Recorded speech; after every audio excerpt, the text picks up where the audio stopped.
ല്ലോ വ്യാസനാം ഋഷി പുങ്കവൻ പുരാണമെല്ലാം ഉണ്ടാക്കി ചുകന്നോതി കൊടുത്തതായി വ്യാസൻ തപസാരം മട്ടിൽ ഉത്പാദിപ്പിച്ചു പുത്രനെ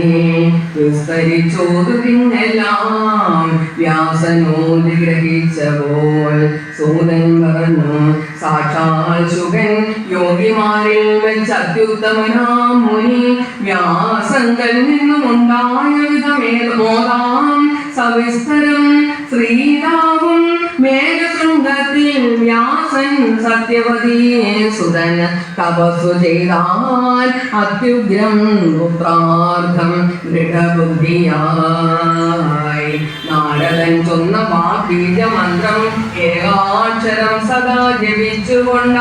പരയെ സേവിച്ചാൻ പുത്രകാമരായി ഭൂമി മഞ്ഞി ജലം വായു വാനം ഈ അഞ്ചിന്റെ ശക്തിയും ഒന്നുപോൽ ചേർന്നോരാ പുത്രനൊന്നെനിക്കു പിറക്കണം. ആ ശക്തനെ വെറുക്കുന്നു അശക്തനെ വെറുക്കുന്നു ലോകം പൂജിപ്പൂ ശക്തനെ അതിനാൽ പൂജ്യതാൻ ശക്തി എന്നോർത്ത് പലവട്ടവും സദാശിവയെയും സാക്ഷാൽ ശിവനെയും മുനീശ്വരൻ ധ്യാനിച്ചു ചെയ്താൽ നൂറ്റാണ്ടു തപസാഹാരമിനിയേ വൃക്ഷങ്ങൾ തിങ്ങും ഏതു ശൈലോച്ച കോടിയിൽ ക്രീഡി ദേവതകളും രുദ്രന്മാരും വസുക്കളും മരുത്തുകളും ആദിത്യന്മാരും അശ്വികളും തഥാ ബ്രഹ്മജ്ഞരാമുനികളും തപസ്സികളും എങ്ങുവാൻ സംഗീതം മാറ്റൊലിക്കൊള്ളും ആ ഹേമഗിരികോടിയിൽ തപസ്സു ചെയ്തു ധർമാത്മാവായ സത്യവതീ സുധൻ പരന്നു പരാശര്യന്റെ തേജസ്സൂലകമൊക്കെയും ആദിമാന്തൻ ജടാഭാരം അഗ്നിവർണ്ണവുമായതലാ വ്യാസതേജോംഭരം കണ്ടു പേടികൊണ്ടു ശജീവതി ഏവം ഭയത്രസ്തനായി തളർന്ന മഘവാമിനെ വീക്ഷിച്ചു രുദ്രഭഗവാൻ ഓതി സക്രനോടിങ്ങനെ ഇന്ദ്ര പേടിച്ചു കേഴുന്നതെന്തിനു സുരേശ്വര പാടില്ല താപസന്മാരോടമർഷം ഒരു നാളിലും ഞാൻ ശക്തിയുക്തൻ എന്നായി കണ്ടവർ ചെയ്വോ മഹാതപം ഇത്താപസന്മാർ അഹിതന്മാർക്കും ചെയ്യിൽ ഒരിക്കലും ഈ വാക്കുകേൾക്കേ ദേവേന്ദ്രൻ വൃഷധ്വജനോടോതിനാൻ വ്യാസൻ തപസ്സു ചെയ്യുന്നതെന്തിന് ആഗ്രഹമെന്തുവാൻ പുത്രാർത്ഥിയായി തപം ചെയ്വോ പരാശര്യൻ സുദുഷ്കരം നൂറാണ്ടായി സത്സുതനെ ഞാനേകുന്നുണ്ടിന്നു വാസവാ പുത്രാർത്ഥിയായി തപം ചെയ്വോ പരാശര്യൻ സുദുഷ്കരം നൂറാണ്ടായി സത്പുത്രനെ ഞാനേകുന്നുണ്ടിന്നു വാസവാ പരിവാമിന്ദ്രനോടേവം ചൊന്നു സന്തുഷ്ടനായി ശിവൻ വ്യാസൻ തൻ അന്തികത്തിൽ ചെന്നേവമോദി ജഗദ്ഗുരു എണീക്ക വാസവീസൂനോ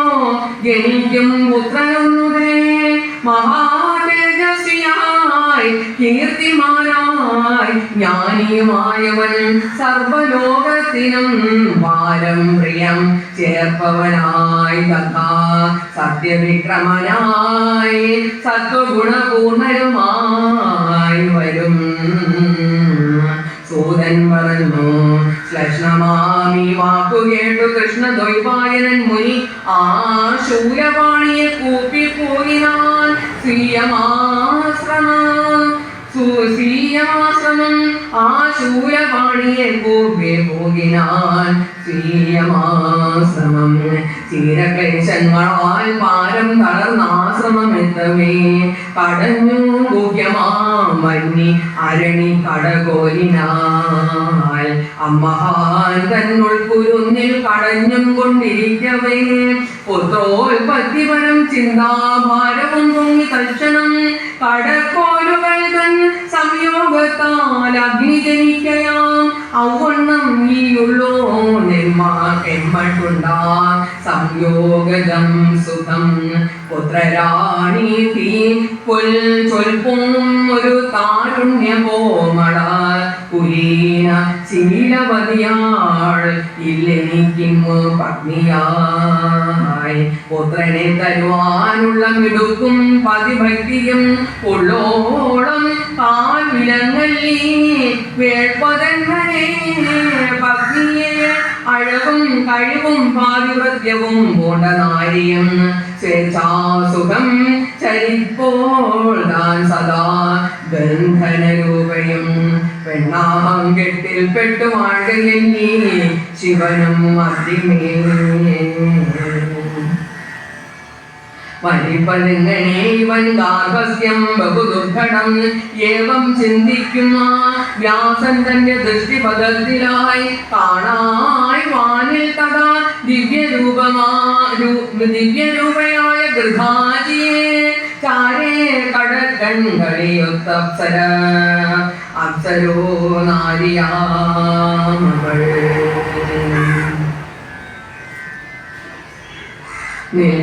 നിൽക്കാമൃഗസ്ഥനെന്നാലും കാമബാണാർത്തനായി മുനി ധർമ്മത്തിൻ മുന്നിൽ കാമഭാവം ദുർഗമെത്തവേ ധർമ്മത്തിൻ മുന്നിൽ കാമഭാവം ദുർഗമെത്തവേ ചെയ്വതെന്താ സങ്കടത്തിൻ ചിന്ത പോണ്ടിരു താമസൻ വഞ്ചിക്കാനായി അണഞ്ഞുള്ളൂ ഇവളെ സ്വീകരിക്കലോ ഹസിക്കും ആർത്തനാം എന്നെ മഹാന്മാരാം തപസ്വികൾ തികച്ചും 100 ആണ്ട് ഘോര തപസ്സിൽ താൻ ചിരചരിക്കിലും